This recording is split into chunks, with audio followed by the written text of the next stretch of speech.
আসসালামু আলাইকুম। এখন শুনবেন সংবাদ শিরোনাম। ত্রয়োদশ সংসদ নির্বাচনের প্রার্থীদের প্রতীক বরাদ্দ, কাল থেকে আনুষ্ঠানিক প্রচার। কয়েক জায়গায় আচরণবিধি লঙ্ঘনের অভিযোগ।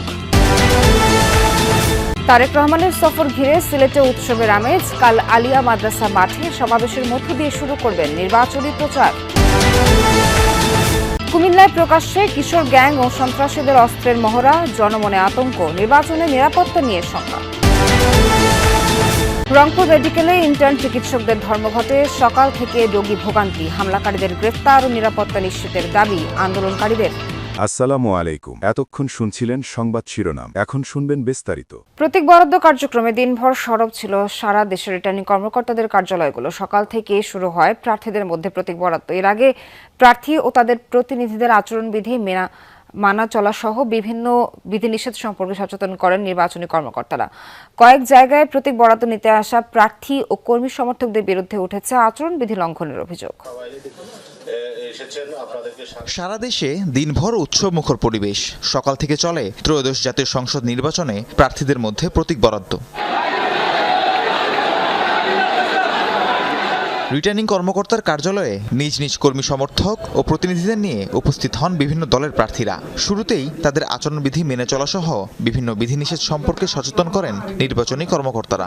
আচরণবিধি লঙ্ঘন করলে এর শাস্তি সম্পর্কেও অবহিত করেন। প্রতিদ্বন্দ্বী প্রার্থীগণ তারা তাদের প্রচারণার সময় পরিবেশ বান্ধব প্রচারণা করবেন এবং আচরণ বিধিমালাটা সঠিকভাবে তারা পালন করবেন। প্রার্থীগণ এসেছেন, আমরা নির্বাচনী আচরণ বিধি এবং প্রচারণা কিভাবে করবে, কখন শেষ হবে, এই বিষয়ে তাদেরকে উপস্থাপনার মাধ্যমে অবহিত করেছি।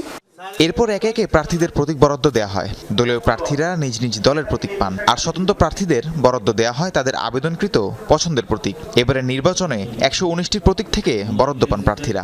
উন্নয়নের প্রতিশ্রুতি দিয়ে সৌহার্দ্যপূর্ণ পরিবেশে প্রচারণার কথা দেন তারা। 2001 সালে যেরকম নির্বাচনের পরিবেশ ছিল তার চেয়ে অনেক ভালো পরিবেশ। সবাই স্বতঃস্ফূর্তভাবে অংশগ্রহণ করছে, একে অপরের সদ্য ভাই ভাই হিসেবেই সবাই সবার সঙ্গে সুন্দর আচরণ করছে। আমি মানুষের বিগত দিনে কল্যাণ করেছি, সেই কল্যাণ মানুষ বিবেচনা করেই আমাকে ভোট দেবে সেটা প্রত্যাশা করি, এবং সেই বিবেচনায় আমি অনেক এগিয়ে আছি এবং শতভাগ বিশ্বাস করি ইনশাল্লাহ মানুষ সেটা বিবেচনা আনবে। কেউ কেউ শত শত লোকের মধ্যে প্রচারণা করছে, কজ নাই। ভোটারদের মার্কা, এটা আমার মার্কা না। আমার এই হাত যদি কেউ চুরি করে আমি যথাযথ ব্যবস্থা নেব।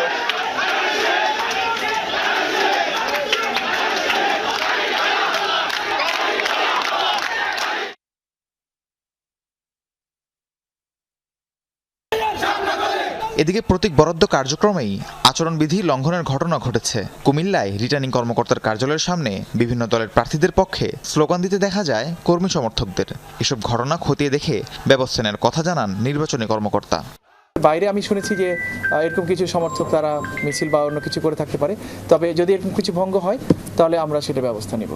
রাজশাহীতে জাতীয় পার্টির প্রতীক বরাদ্দের প্রতিবাদে রিটার্নিং কর্মকর্তার কার্যালয়ের সামনে প্রতিবাদ করে এনসিপি নেতারা। পঞ্চগড়ে উন্মুক্ত আলোচনায় বিএনপি নেতাকর্মীদের বিরুদ্ধে হুমকি দেওয়ার অভিযোগ করেন এনসিপি প্রার্থী সার্জিস আলম।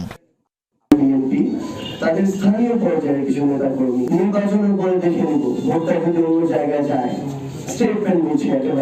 21 বছর পর আজ সিলেট সফরে যাচ্ছেন বিএনপি চেয়ারম্যান তারেক রহমান। দলীয় নীতি অনুযায়ী মাজার জিয়ারতের মাধ্যমে সিলেট থেকে ত্রয়োদশ জাতীয় নির্বাচনের প্রচারণা শুরু করবেন তিনি। বিভাগের 3 জেলায় সমাবেশে বক্তব্য রাখবেন, ধানের শেষ প্রতীক তুলে দেবেন প্রার্থীদের হাতে। সমাবেশ ঘিরে উচ্ছ্বসিত নেতাকর্মীরা। স্মরণকালের সবচেয়ে বড় জমায়েতের প্রত্যাশা বিএনপির। সবশেষ 2005 সালে দলের সিনিয়র যুগ্ম মহাসচিব হিসেবে সিলেটে এসেছিলেন তারেক রহমান। এবার দলের চেয়ারপারসন মমতাময়ী মা বেগম খালেদা জিয়াকে হারানোর পর চেয়ারম্যানের দায়িত্ব নিয়ে মায়ের দেখানো পথেই মাজার জিয়ারতের মাধ্যমে শুরু করবেন নির্বাচনী প্রচারণা। এখানে পৌঁছার পর তিনি বক্তব্য রাখবেন। 11 জন আমাদের যে 6 জন ক্যান্ডিডেট রয়েছে সিলেটের এবং 5 জন সুনামগঞ্জের, তাদেরকে পরিচয় করিয়ে দিবেন। মানুষ একদিকে দেখতে চায় তাদের নেতাকে, আরেকদিকে শুনতে চায় 31 দফা সংস্কারের যে কর্মসূচিগুলো রয়েছে সেই সংস্কারের কর্মসূচির মধ্যে ঠিক কী বলে। তারেক রহমানকে স্বাগত জানাতে সাজ সাজ রব সিলেট বিভাগ জুড়ে। পোস্টার ব্যানারে অন্যরকম এক আবহ সড়কগুলোতে। স্বাগত জানিয়ে মিছিল করছেন নেতাকর্মীরা।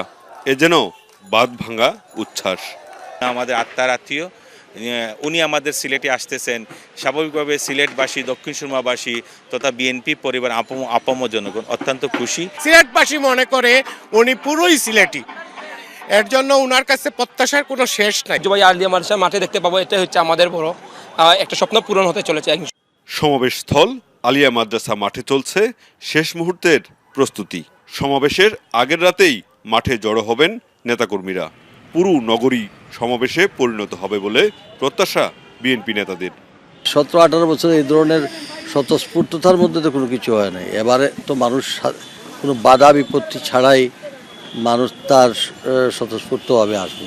তিনি তো সারা দেশের জন্য একজন দ্রষ্টব্য মানুষ, আকর্ষণের কেন্দ্রবিন্দু। তিনি যখন আসবেন, তার নিরাপত্তা মানে শহরের নিরাপত্তা, জনপদের নিরাপত্তা, দেশের নিরাপত্তা। এভাবে সাড়া পাচ্ছি, এইগুলো দেখে মনে হচ্ছে আমরা যে টার্গেট ছিল আমাদের সমাবেশে কি পরিমাণ উপস্থিতি, তার চেয়ে বহুগুণ বেশি উপস্থিতি আমরা সাড়া পাচ্ছি। দলীয় নেতাদের মতে বাংলাদেশ তথা সিলেট নিয়ে তারেক রহমানের পরিকল্পনা জানতে বিএনপি নেতাকর্মী ছাড়াও হাজারো সাধারণ মানুষ জমায়েত হবে এই জনসভায়। আওয়ামী লীগের দুর্গ হিসেবে পরিচিত পটুয়াখালী। এবার নির্বাচনে দলটি না থাকায় জেলার 4টি আসনের মধ্যে 3টিতে বিএনপির প্রধান প্রতিদ্বন্দ্বী জামায়াতে ইসলামী, ইসলামী আন্দোলন ও স্বতন্ত্র প্রার্থী। ইতিমধ্যে তারা শক্ত অবস্থান তৈরি করে বিএনপিকে কঠিন লড়াইয়ের মুখোমুখি করেছে। যদিও জেলা বিএনপির দাবি 4টি আসনেই তাদের মনোনীত প্রার্থীরা বিজয়ী হবেন। সদর, দুমকি ও মির্জাগঞ্জ উপজেলা নিয়ে পটুয়াখালী 1 আসন। এখানে বিএনপির প্রার্থী সাবেক স্বরাষ্ট্রমন্ত্রী অবসরপ্রাপ্ত air vice marshal Altaf Hossain Chowdhury. স্বাধীনতার পর আওয়ামী লীগ বিএনপির দ্বিমুখী লড়াই থাকলেও এবার নতুন চ্যালেঞ্জ 10 দলীয় জোট ও ইসলামী আন্দোলনের প্রার্থীরা।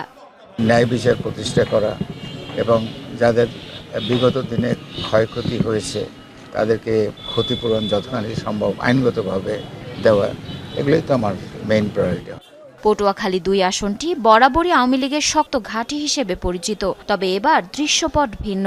জামায়াতের কেন্দ্রীয় নেতা শফিকুল ইসলাম মাসুদ মাঠে নেমে বিএনপির সাবেক এমপি শহীদুল আলম তালুকদারকে ফেলেছেন কঠিন চ্যালেঞ্জে। ক্রান্তিকালে, ক্রাইসিসে আমরা তাদের সাথে ছিলাম, সাথে আছি এবং সাথে থাকব। এই আস্থা আমার সম্মানিত বাউফলবাসীর মধ্যে অর্জিত হয়েছে। গলাচিপা ও দশমিনা উপজেলা নিয়ে পটুয়াখালী 3 আসনটিও আলোচনার কেন্দ্রে। এই আসনে বিএনপির জোটের প্রার্থী গণ অধিকার পরিষদের সভাপতি ও ডাকসুর সাবেক ভিপি নুরুল হক নূর। তার জন্য বড় চ্যালেঞ্জ স্বতন্ত্র প্রার্থী ও বিএনপির বহিষ্কৃত নেতা হাসান মামুন। চরাঞ্চলে ইসলামী আন্দোলনের শক্ত ভোট ব্যাংকও বদলে দিতে পারে হিসাব। আমাদের ভোটারদের সিদ্ধান্তের প্রতি আমাদের শ্রদ্ধা আছে। গত 17 বছর তাদের সাথে মাঠে আছি, ওই মাটিতে আমি জন্মগ্রহণ করেছি।